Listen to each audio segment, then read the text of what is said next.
Bismillahir Rahmanir Rahim. In the name of God, the most merciful, the most beneficent. Your Majesties, Your Royal Highnesses, distinguished members of the Norwegian Nobel Committee, dear sisters and brothers. Today is a day of great happiness for me. I'm humbled that the Nobel Committee has selected me for this precious award. Thank you to everyone for your continued support and love.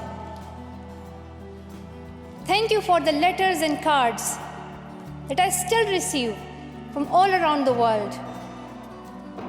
Your kind and encouraging words strengthens and inspires me. I would like to thank my parents for their unconditional love. Thank you to my father for not clipping my wings and for letting me fly. Thank you to my mother for inspiring me to be patient and to always speak the truth, which we strongly believe is the true message of Islam. And also, thank you to all my wonderful teachers who inspired me to believe in myself and be brave. I'm proud, well, in fact, I'm very proud to be the first Pashtun, the first Pakistani, and the youngest person to receive this award. Along with that, I'm pretty certain that I'm also the first recipient of the Nobel Peace Prize who still fights with her younger brothers. I want there to be peace everywhere, but my brothers and I are still working on that. I'm also honored to receive this award together with Kailash Satyarthi, who has been a champion for children's rights for a long time, twice as long, in fact, than I have been alive. I'm proud that we can work together. We can work together and show the world that an Indian and a Pakistani, they can work together and achieve their goals of children's rights. Dear brothers and sisters, I was named after the inspirational Malala Yousafzai, who is the Pashtun Joan of Arc. The word Malala means grief-stricken, sad. But in order to lend some happiness to it, my grandfather would always call me Malala, the happiest girl in the world. And today, I'm very happy that we are together fighting for an important cause. This award is not just for me. It is for those forgotten children who want education. It is for those frightened children who want peace. It is for those voiceless children who want change. I'm here to stand up for their rights, to raise their voice. It is not time to pity them. It is not time to pity them. It is time to take action. So it becomes the last time. The last time. So it becomes the last time that we see a child deprived of education. I have found that people describe me in many different ways. Some people call me the girl who was shot by the Taliban, and some the girl who fought for her rights. Some people call me a Nobel laureate now. However, my brothers still call me that annoying bossy sister. As far as I know, I'm just a committed an even stubborn person who wants to see every child getting quality education, who wants to see women having equal rights, and who wants peace in every corner of the world. Education is one of the blessings of life and one of its necessities. That has been my experience during the 17 years of my life. In my paradise home, Swat, I always loved learning and discovering new things. I remember when my friends and I would decorate our hands with henna on special occasions. And instead of drawing flowers and patrons, we would paint our hands with mathematical formulas and equations. We had a thirst for education. We had a thirst for education because our future was right there in that classroom. We would sit and learn and read together. We loved to wear neat and tidy school uniforms. And we would sit there with big dreams in our eyes. We wanted to make our parents proud and prove that we could also excel in our studies and achieve those goals which some people think only boys can. But things did not remain the same. When I was in Swat, which was a place of tourism and beauty, suddenly changed into a place of terrorism. I was just 10 that more than 400 schools were destroyed. Women were flogged. People were killed. And our beautiful dreams turned into nightmares. Education went from being a right to being a crime.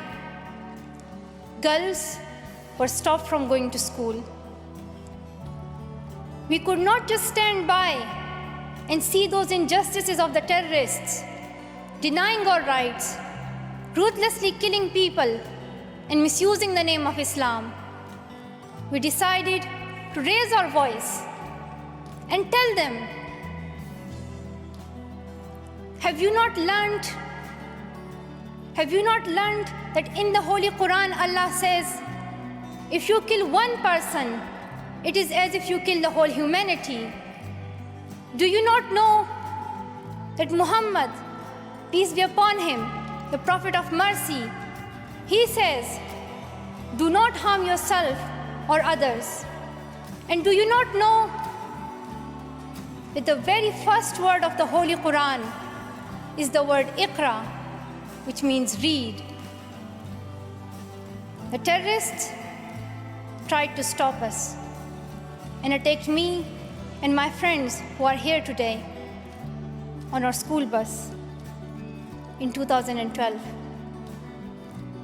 But neither their ideas nor their bullets could win.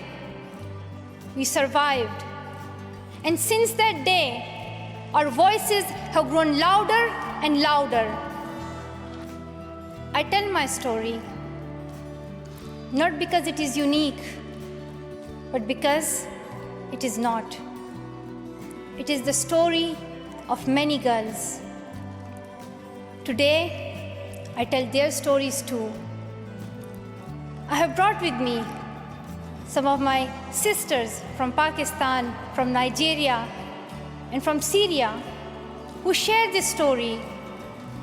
My brave sisters, Shazia and Kainat, who were also shot that day on our school bus. But they have not stopped learning. And my brave sister, Kainat Somro,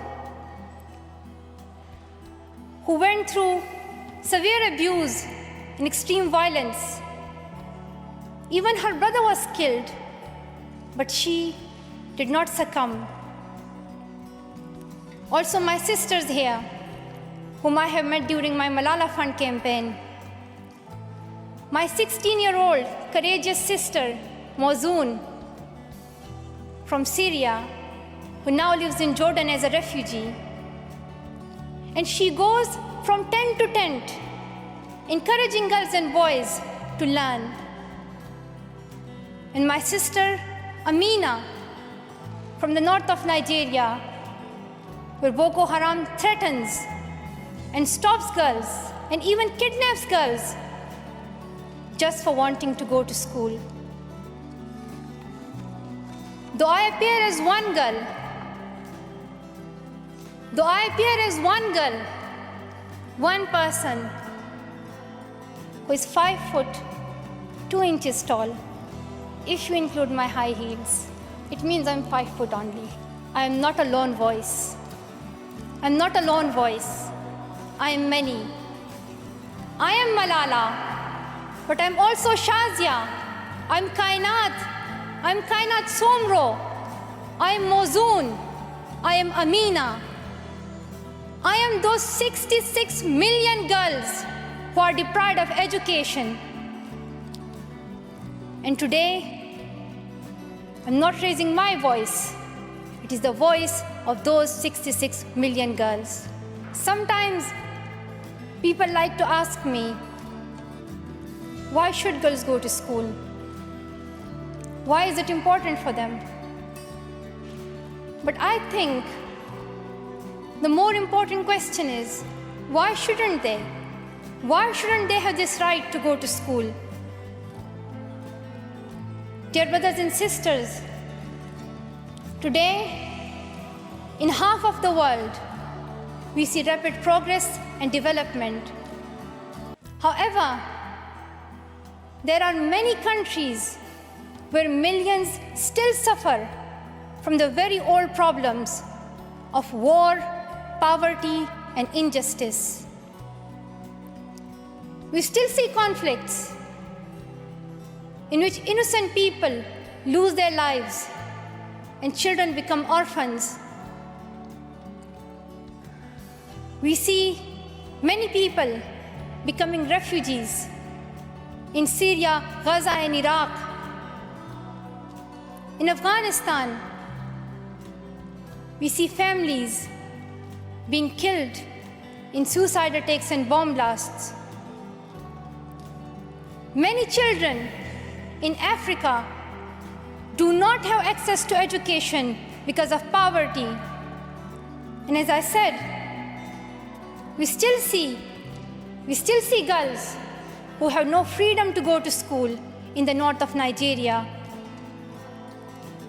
Many children in countries like Pakistan and India, as Kailash Satyarthi mentioned, many children, especially in India and Pakistan, are deprived of their right to education because of social taboos, or they have been forced into child marriage or into child labor. One of my very good school friends, the same age as me, who has always been bold and confident girl, dreamed of becoming a doctor. But her dream remained a dream. At the age of 12, she was forced to get married. And then soon, she had a son. She had a child when she herself was a child, only 14. I know that she could have been a very good doctor, but she couldn't because she was a girl. Her story is why I dedicate the Nobel Peace Prize money to the Malala Fund to help give girls quality education everywhere, anywhere in the world, and to raise their voices. The first place this funding will go to is where my heart is, to build schools in Pakistan, especially in my home of Swat and Shangla. In my own village, there is still no secondary school for girls. And it is my wish and my commitment and now my challenge to build one so that my friends and my sisters can go there to school and get quality education, and they get this opportunity to fulfill their dreams. This is where I will begin, but it is not where I will stop. I will continue this fight until I see every child in school.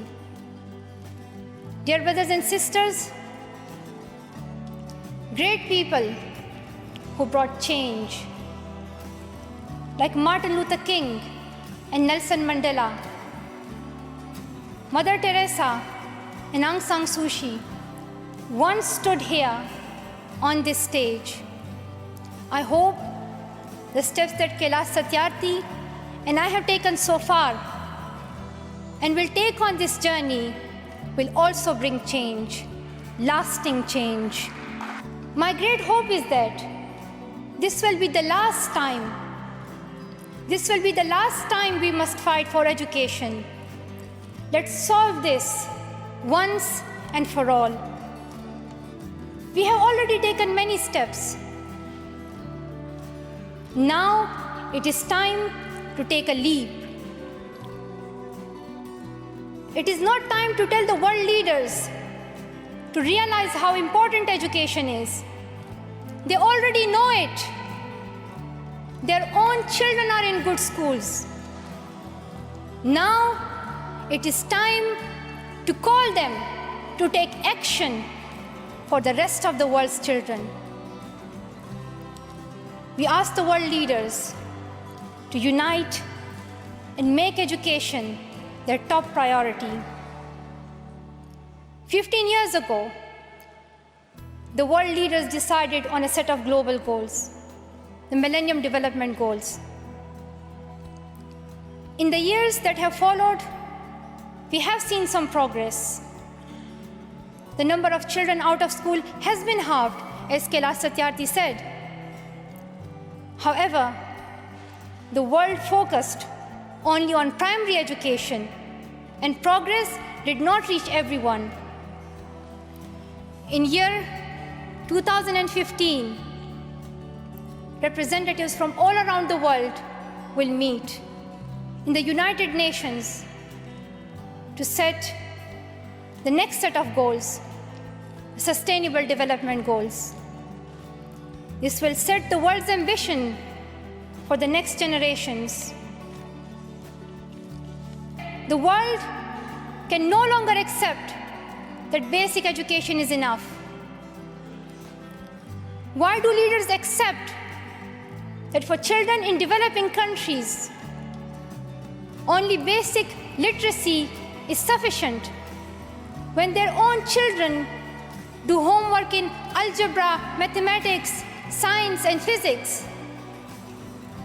Leaders must seize this opportunity to guarantee a free, quality, primary and secondary education for every child. Some will say this is impractical, or too expensive, or too hard, or maybe even impossible. But it is time the world thinks bigger. Dear sisters and brothers, the so-called world of adults may understand it, but we children don't. Why is it that countries which we call strong are so powerful in creating wars, but are so weak in bringing peace? Why is it? Why is it that giving guns is so easy, but giving books is so hard? Why is it? Why is it that making tanks is so easy, but building schools is so hard. We are living in the modern age, and we believe that nothing is impossible. We have reached the moon 45 years ago, and maybe we'll soon land on Mars. Then, in this 21st century, we must be able to give every child quality education. Dear sisters and brothers, dear fellow children, we must work, not wait. Not just the politicians and the world leaders. We all need to contribute. Me, you, we. It is our duty.